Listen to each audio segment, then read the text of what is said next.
sont rejetés à l'eau pour continuer à peupler les fonds marins. Les autres seront vendus à la criée dès le retour au port. Bon, les conditions étaient pas dire extrêmes, mais quand même, ça bougeait beaucoup. Et les voir eux, surtout Samuel, c'est incroyable. C'est tellement physique et c'est tellement dangereux surtout. Regarde cette cage en métal énorme qui peut t'arriver dessus à tout moment. C'est hyper impressionnant. Ça a l'air super physique quoi. Tu te prends de l'eau dans la tronche, des Saint-Jacques, etc. Je sais que je pourrais pas faire ce qu'il fait quoi. Et en plus gérer le mal de mer. Lui il l'a pas, tu vois, pour le coup, mais comment il fait pour pas l'avoir? C'est impressionnant. C'est une bonne pêche? Non, c'est pas terrible aujourd'hui. C'est presque la moitié moins que les marées d'avant. Là, c'est assez contrôlé. Ici, nous, on s'impose des surveillances. On paye l'avion pour nous surveiller. D'accord. Pour qu'on respecte bien, parce qu'on n'a que 45 minutes de pêche. Ah oui, d'accord. On paye une licence pour pêcher par le droit de pêcher les 45 minutes. Et puis, dans le prix de la licence, on paye un avion pour surveiller. Et puis, les audiences des affaires maritimes qui viennent aussi pour contrôler. Il y a beaucoup de pêcheurs qui ne respectent pas du tout. Non, là franchement, tout le monde joue le jeu parce que c'est dommage si on commence à tout ravager et puis ouais, c'est sûr. Et pour les générations qui viennent ne plus rien avoir. Pour le long terme, c'est des choix qui doivent être faits. Quoi. Merci beaucoup. Retour au port en toute tranquillité. Ouf, on est sauvé. Pendant que Benjamin se remet de ses émotions, Samuel et Grégory déchargent les 600 kilos de Saint-Jacques du jour. Retour sur la terre ferme, expérience assez mouvementée et vraiment incroyable. Merci beaucoup. À la prochaine. À la prochaine. Bonne continuation. Merci. Le lendemain, par contre, le sort s'acharne. Un ciel dense et une mer houleuse contrecarrent les plans de Benjamin. Décidément, si on devait compter sur lui pour avoir quelque chose dans son assiette... On a vraiment pas de bol avec le temps. Déjà hier avec le pêcheur, on a failli ne pas faire la pêche, mais au dernier moment on a quand même réussi à sortir, donc ça c'était bien. Mais aujourd'hui on était censé sortir avec un plongeur qui puisse nous montrer comment il récolte les Saint-Jacques à la main. Et en fait, aucune sortie possible pendant en tout cas une semaine à cause du temps horrible. Aujourd'hui on s'est un peu rabattu du coup sur la criée d'Erquy. C'est là où ils vendent les Saint-Jacques. J'ai jamais assisté à une criée, du coup ça va être très intéressant de voir comment ça se passe. On se retrouve à Erquy.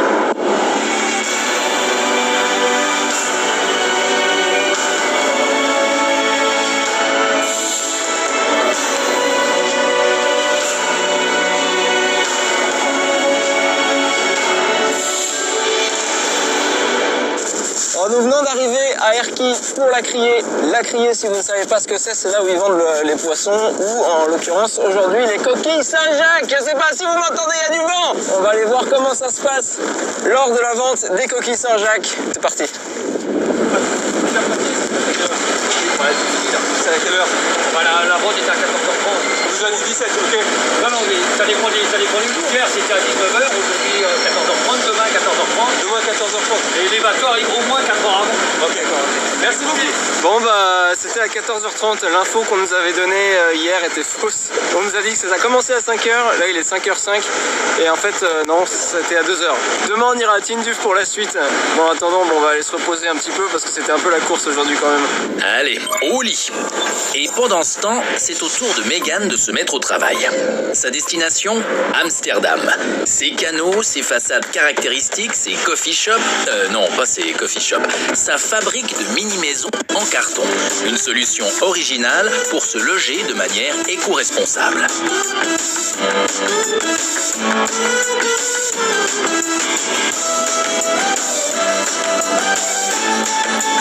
Mais tu vas où exactement là, Megan? Hein? Megan? Alors là, on est à l'entreprise Viken. C'est l'entreprise qui fabrique les maisons en carton. Et donc, on va rencontrer en fait le directeur de l'entreprise. Donc, c'est parti, je vous emmène avec moi. On va aller découvrir un peu tout ça.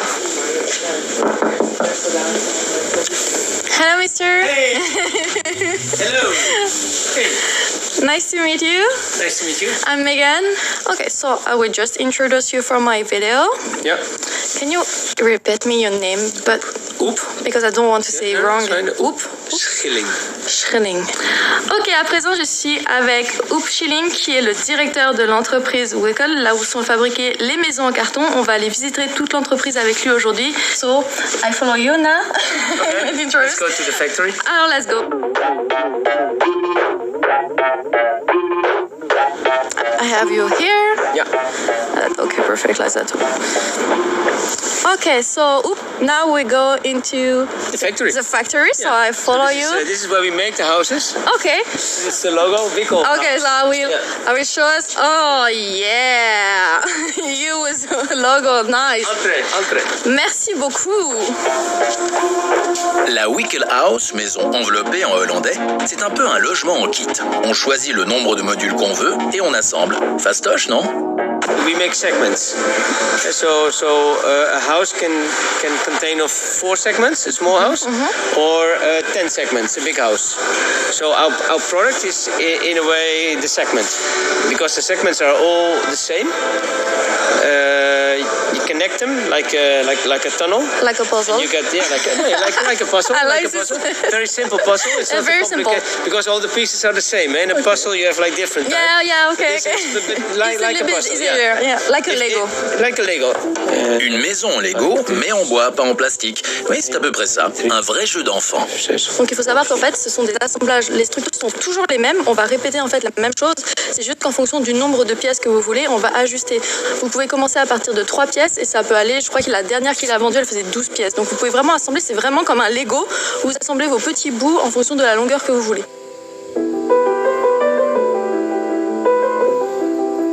What you see there is the shape of the house. Okay. And this shape can turn. I can make a turn. Maybe that's fun. Oh! So the shape pulls the cardboard around the shape, and we do this for 2 times 12 layers. So in total 24 layers. It takes about 2 hours. Pour isoler votre maison, il vous faut du carton et du carton. Mais pas que. Une grosse machine aussi, parce que ça se fait pas tout seul et ça prend du temps.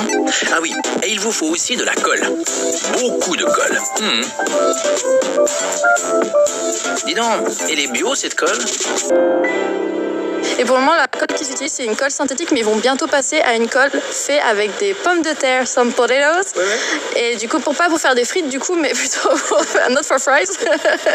Mais du coup, qui sera aussi résistante et puis qui sera du coup plus biologique, donc ce qui sera vraiment intéressant d'utiliser pour après.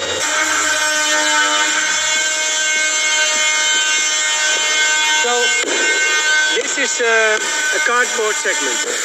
It's made like this. But now if we want a window, we take like a saw and we do like, and there's a hole in it, and then this comes out. See, I made a very nice round hole. They have a little machine for this.